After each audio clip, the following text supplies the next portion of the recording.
বইয়ের মুখের কাছে ধর মুখ নেয়, বউ খালি মুখ গুঁড়ো। বিড়ি যারা খায় না আর যারা খায়, খাওয়া মানুষ না খাওয়া মানুষের কাছে গেলে মনে হয় পেটের লারি বের হয়েছে, এত গন্ধর গন্ধ।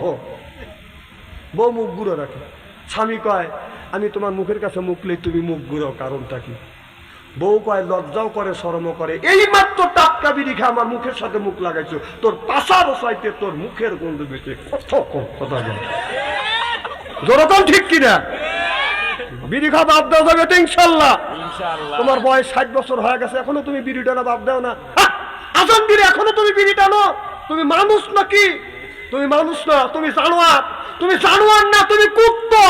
এ কথা আমি বলি না, কে বলছে? আল্লাহ। আল্লাহ নিজে বলছে। আল্লাহ কুত্তা বলছে, কুকুরের চাইতেও নিকৃষ্ট। ফামাসালাহু কামাসালাল কাল। কাল মানে কুত্তা। কথা কে বলছে? কুত্তা। আল্লাহ নিজে তোমাকে বলছে তুমি নামাজ পড়ো নাই, তুই মানুষ না, তুই জানোয়ার। তুই জানোয়ার না, তুই কুত্তা। ওই দেখেন বড় বড় চোখ করছে। ও আল্লাহ বলছে, আল্লাহ সাথে তুমি পারো না, আর আমি বলতেছি আর আমার গরম নরম পাবা চন্তারি। কথা বলছে কে? আল্লাহ। কুত্তা বলছে কে? আল্লাহ বলছে। সেই দেশের মানুষ আজান শুনলে মসজিদে যায়, আর আমাদের দেশের মানুষ আজান শুনলে আজান শোনে।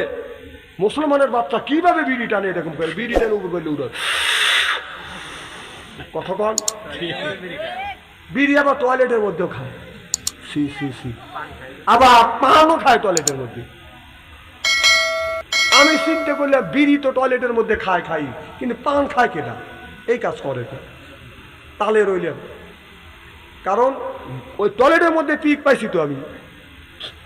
এ কাম করে কেটা? তালে থাকতে থাকতে এক বুড়ো টয়লেট থেকে বের হচ্ছে, মুখ লড়তেছে। কই গেছিলে? কয় টয়লেটে। কোন মুখ লড়ে? হুজুর পান খাচ্ছি। তোমাদের মতো মানুষ এই ধরনের কাজ করি? হ্যাঁ না না, টয়লেটে যা যদি পান যদি হালাল মনে করে খাও, তাহলে পানের বোটা নিয়ে গুতুলে সুর মনে করে খায়। ওই আঙ্গিলে করে নাকি? বিড়ি যারা খায়, যারা খায় গাঁজা আল্লাহ দিবে সাজা। যারা খাবে সুদ থাকবে না তাদের কোনো হুশ। আর যারা খাবে বাদান আপনার গুল, ওরাই করবে ভুল। যারা খাবে বাদান সিগারেট, ওর নাই মুখের বেরেক। আর যারা খায় বিড়ি তার মানে ধরিবে কির। বিড়ি যারা খায় তাদের হাত দিয়ে গন্ধ, মুখ দিয়ে গন্ধ, দাড়ি দিয়ে গন্ধ, জামা দিয়ে গন্ধ, টুপি দিয়ে গন্ধ, ব্লেড দিয়ে গন্ধ, বালি দিয়ে গন্ধ। আমার হয় সন্দেহ ওর বউটাকে কেমনে রে আল্লাহ রে, যখন ঠিক কিনে। তো যা হোক 5 ওয়াক্ত নামাজ পড়বো। এরপরে এই এলাকার ভাই বোনেরা কে কোথায় আছেন তাড়াতাড়ি আসেন, এখনই তাবারক দেওয়া হবে।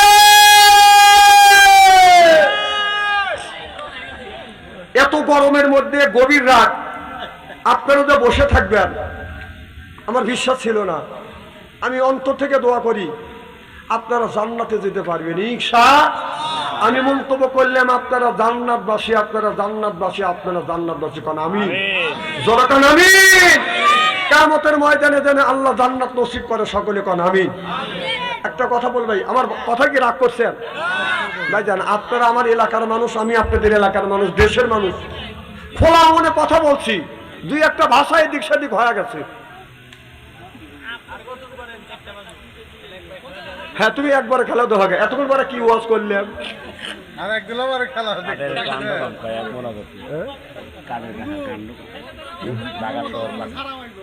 হ্যাঁ ও যদি আইনের ভাষা ছাড়া পাইবে তা আমার কি? না না না, মমতাদের আর কিছু বলবো না, কারণ উনি বিপদে আছে। এখন ওনার কথা আমি বলবো কেন? হ্যাঁ ওনা যদি থাকতো তাহলে কিছু বলা যাইতো। হ্যাঁ ওগুনি বাপ, ওগুনি যেগুনি পাস হয়ে গেছে 500/5, এগুনি আর বলার দরকার নাই। না না, দর্শক চাইলে কি হবে? হ্যাঁ আর দর্শন তো হবে এই দেশে। তাবার নিয়ে এসো, কি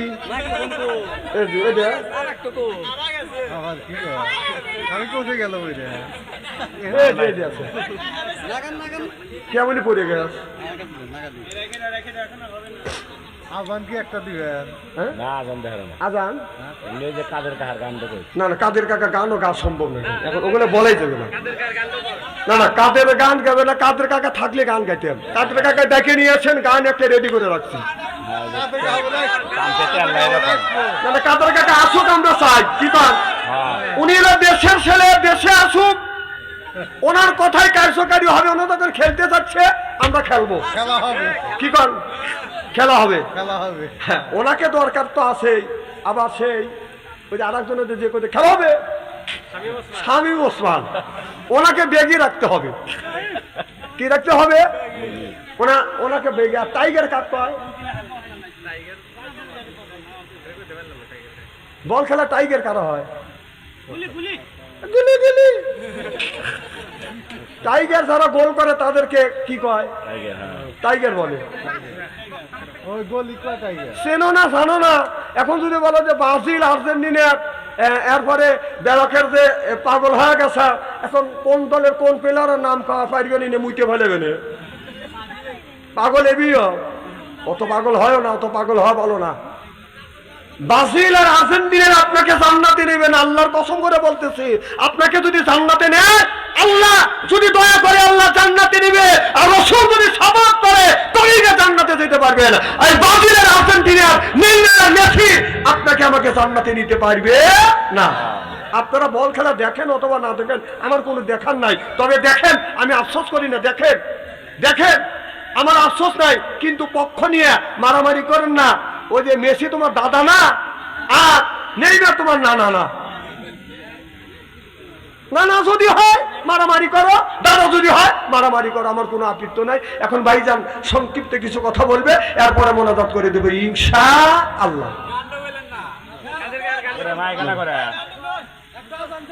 আমি কি তাই বলছি উনি কন্ট্রাক্টরে করে গেছিল চুরি করছিল করার কারণে তার হাতের কবজা কেটে দিবে কিন্তু জিয়া রহমান থাকার কারণে ওনার অনুরোধে কবজা না কেটে একটু আঙুল কেটে দিছিল আই, আমার কথা কি বুঝতেছেন সেই এমন একটা আইন ওই দেশে আছে চোর ধরা বলেই হাত কেটে দেয় বাংলাদেশে এই আইন যদি বাস হইতো চোর যদি ধরা পড়তো চোরে যদি কবজা কেটে দিত আঙুল কেটে দিত এই চোরে চুরি করতো না মুরগি চোর না সংসদে বসে আপনার বড় বড় পদে বসে তারা চুরি করতেছে একটা চোরে যদি হাত কাটে আর চোরেরা কলমের খোঁচায় আর চুরি করতে পারবে না জানে তো ধরা পড়ে হাত কেটে দিবে এই আইন তো বাংলাদেশে নাকি আমার মনে হয়